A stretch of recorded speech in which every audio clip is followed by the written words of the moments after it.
Yan. Good morning po. Welcome back to my YouTube channel, Papa Obas Reload TV. Sa araw to guys, mag-update tayo sa ating ibunan at nilagyan na natin ng extension para yung hagdanan natin maayos, makakit yung gustong umakit. Babaguhin natin tong hagdanan guys. Pataas. Ayusin natin guys. Tapos lalagyan natin ng side tong ibabaw. Yan. Alright, let's go. Tara na. Pero bago lahat yan. Pero bago lahat guys, kung bago ko lang sa YouTube channel ni Papa Obas TV, huwag nyo kalimutan mag-subscribe at pakipindot na rin ng notification bell para lagi kayo updated sa mga video ni Papa Obas Reload TV. Alright. At huwag nyo kalimutan i-like and share. Let's go! Tara na guys!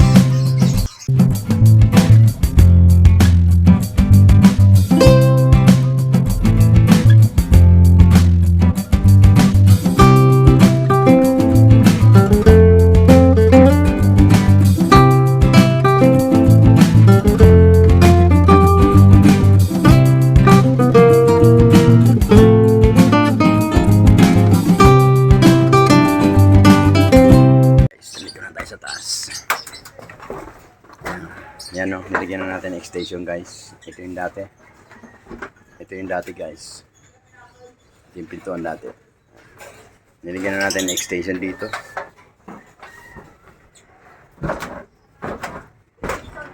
Yan guys, nilagyan na natin extension. Wala pang dingding. Kahapon tinatapos ko lang ha. Nilagyan ko ng bubong kahapon. Bali lalagyan na natin ng harang bumaya. Alright, update natin yung ating ibunang guys. Sakot tayo. Yan. Kahapon guys, nakahuli tayo ng isang ibon.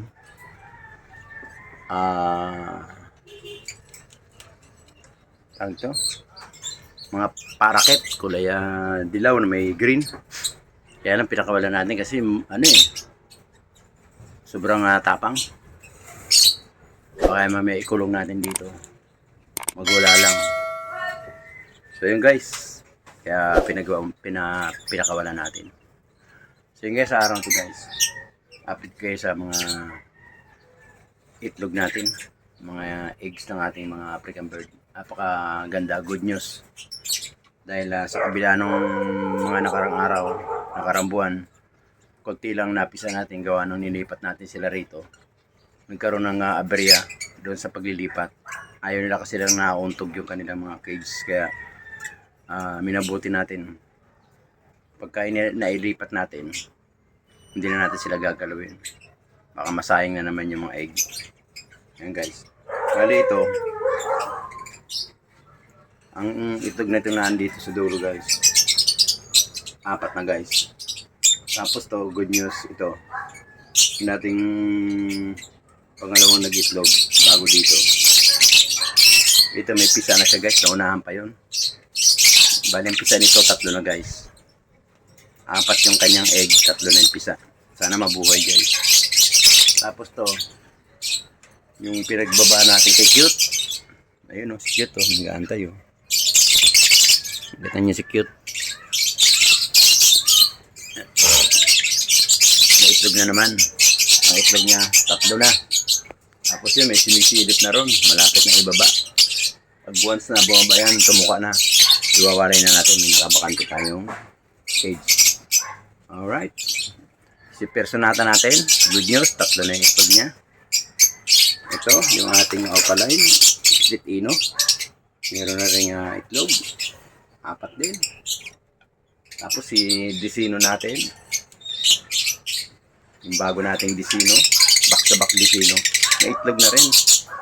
3 guys. So makatawid. All in all.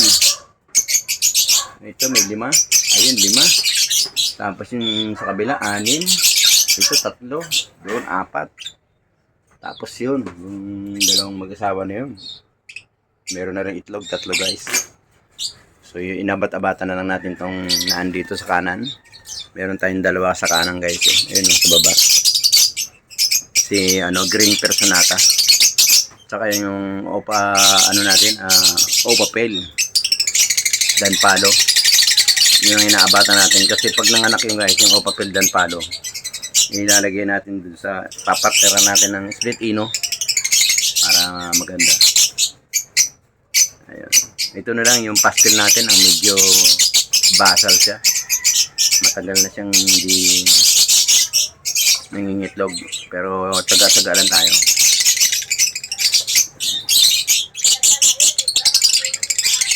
Si Personata, bilib ako, kararating lang sa atin. Wild person, ang itlog na agad eh. Magaling. Ibig sabihin yan, isa lang ang dahilan niya guys, magaling tayo mag-alaga. Hindi naman tayo nagbubot ng mangko, pero kasi yung iba, pag nag-alaga, hindi nila mapaitlog eh. Ako, samantala, ilang araw lang, itlog na. Hindi natin sila muna gagambalain. Yan lang muna ang ating update. I-update ko kayo uli pagka nagawa na yung ating extension. Lagyan natin extension guys.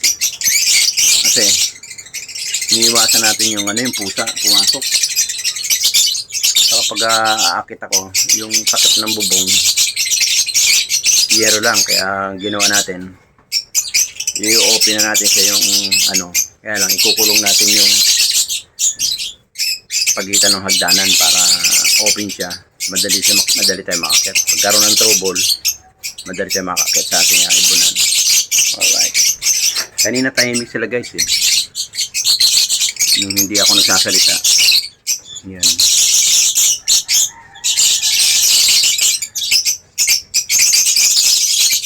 Ito si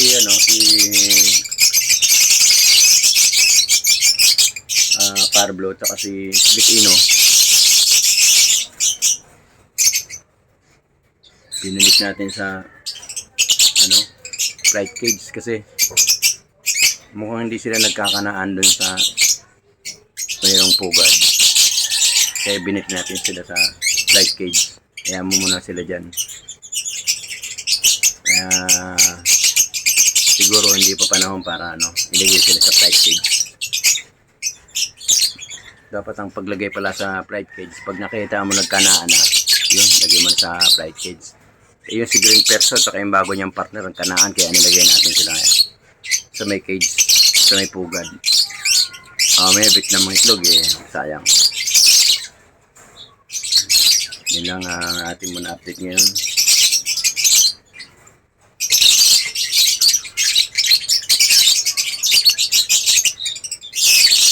Itong ating yellow boss na to, may itlog na ito nakaraan eh. Biglang nawala eh. Ano nangyari? Kaya yung inaabat-abatan kasi yung hapon makita ko. Yung gabi. Tapos yung mga gilid guys, yung ilalim, sinara na natin. Palibot.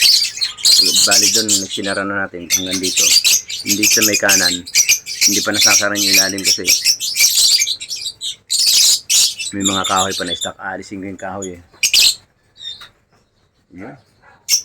Ito mga parisa natin dito, hindi muna natin sila, palipasin muna natin mga 2 buwan pa. Pag umabot ng 2, matured na sila, saka natin lalagyan sila ng pugad. Ipunin lang muna natin yung ating pugad na bibilhin, stock muna natin dito. Pag sakasakali nakita natin sila nagkanaan na, talpak tayo. Yung gagawin natin, isa lang lagay. Ang mahalaga lang may yung time stock na pugad para pag may once na nagkaroon ng kanaan dito, nalagyan na natin sila ng pugad, naka-ready na. Ito, kaya ganyan guys, malalaman nyo pag ang African bird may pisa na, hindi na sila lumalabas guys. Lalabas lang yan pag kakain yung lalaki, tapos tutubuan niya na. Nililimliman nila yung yung kanilang itlog. Lagi nyo lang chichikapin yung kanilang pagkain kung meron. Kasi kailangan lagi may na pagkain yan. Dahil yan, once na walang pagkain yan, papatayin yung mga anak. Kailangan lagi may stock ng pagkain. Tapos yung umaga, tinitingnan ko yan guys. Kung may pagkain pa. Ngayon sila. Tanghali. Kasi hapon pambigay natin ng pagkain.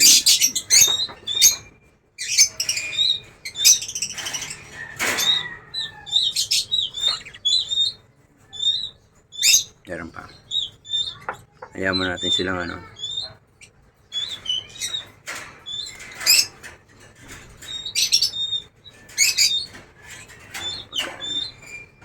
Yung ating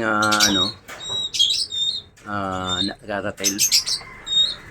Hindi mukhang malungkot sila.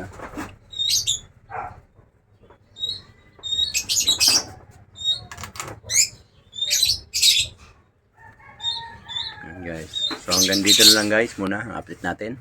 Bali ang itlog natin 36. Lahat-lahat ang itlog natin. Sana mapisa lahat. Alright. Pero yung iba pisa na. Yan lang siyempre sa tindi ng init nagagawa nilang mga itlog.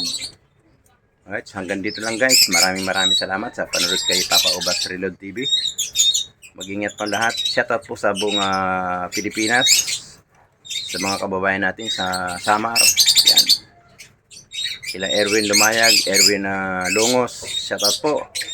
Isang magandang tanghali sa ating lahat. Kila Bong Trono Brothers, shoutout po kay Marvin sa Obando, Pit Market, Malabon Pit Market, shoutout po sa inyo lahat dyan. Thank you po sa panonood kay Papa Ubas TV. Maraming salamat po. Hanggang dito lang. Ingat po lahat. Bye bye.